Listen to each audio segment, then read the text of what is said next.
Tony Dunn here with the C3 Panthers Podcast, and there hasn't been much praise for Matt Rhule over the past year. In fact, many fans have been calling for his head for months now, and it's honestly surprising that he retained his position. If Brian Flores gets fired after winning 8 straight to finish the season, then surely 8 straight losses warranted firing Matt Rhule, but somehow he was able to retain his position, and part of that was he recognized the ship was taking on water quickly and cast some guys overboard to stay afloat for a little bit longer. We know that at the bye week, he fired Joe Brady, who he said that he had stepped out his comfort zone in hiring, and it was a bold move to hire someone that he hadn't worked before, and that in his next play caller, he wanted someone maybe a little bit more NFL seasoned and experienced. He then fired, after the season was over, special teams coordinator Chase Blackburn, offensive line coach Pat Meyer, and defensive line coach Frank Oakham. There were rough seas ahead for the Panthers. Rhule knew it, and he needed to put together a little bit more experienced crew if he's going to survive this journey. And I got to tell you this, is that I think Matt Rhule is quietly and surprisingly improving his coaching staff. Surely no one's that excited when they heard names like Ben McAdoo being hired for the Carolina Panthers offensive coordinator position. But frankly, the Carolina job is not an attractive one currently. There's questions at who's going to be the quarterback going forward. Can this offensive line be improved? And with them facing 21 free agents leaving this team, there's a lot of change on the horizon for the Carolina Panthers. And add to that, Matt Rhule's job itself seems to be in peril. So it's not like this is going to be a job that everyone wants to take on. But hiring Ben McAdoo adds that seasoned NFL experience that Matt Rhule was looking for. Granted, much of our opinions about Ben McAdoo are marred by those images of him in an oversized, poorly tailored suit, or with that mustache and his hair slicked back as the New York Giants unraveled and he unceremoniously benched Eli Manning as he was going forward to set, I guess, like the most started games, consecutive started games in league history or team history. But that overshadows the fact that Ben McAdoo was actually a pretty good coordinator for a little while.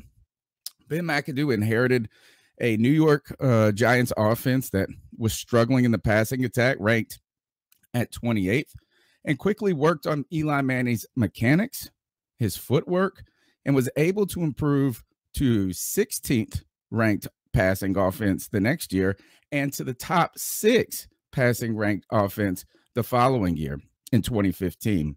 So McAdoo's got some experience under his belt. He's been also accredited with identifying quarterback talent and, like I said, helping quarterbacks improve, even Super Bowl champions like Eli Manning. Ben McAdoo's known for identifying talent. There's a lot of cool stories floating around how he wanted the New York Giants to trade up for Patrick Mahomes, how when most people thought, or there were a lot of critics about Lamar Jackson out there at the time, that he ranked Lamar Jackson ahead of candidates like Josh Rosen or even Sam Darnold. So Ben McAdoo, his experience, his ability to work with quarterbacks and improving their mechanics, and his ability to spot and eye quarterback talent could be good assets for the Carolina Panthers going forward. And really, it's not the worst hire that the Panthers could have made. Matt Rhule next quickly moved to hire Chris Tabor, another experienced and successful NFL coordinator, to replace special teams coach Chase Blackburn.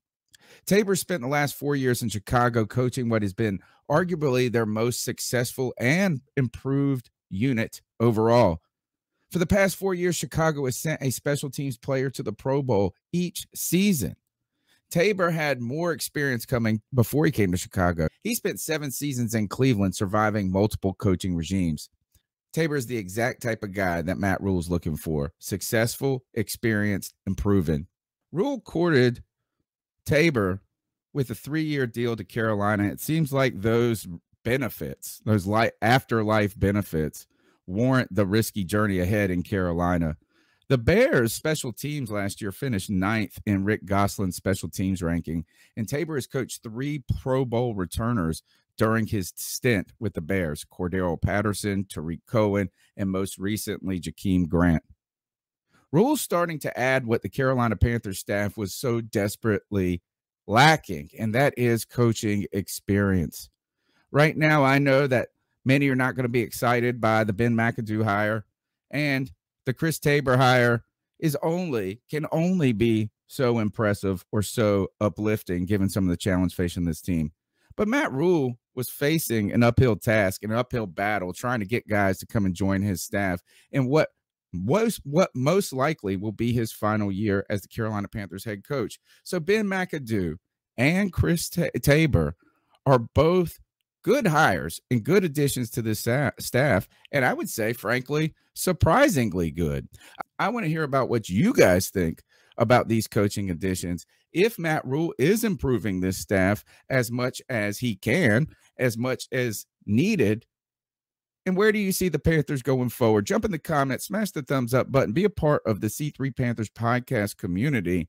We're here on Tuesday nights live every Tuesday at 9 p.m.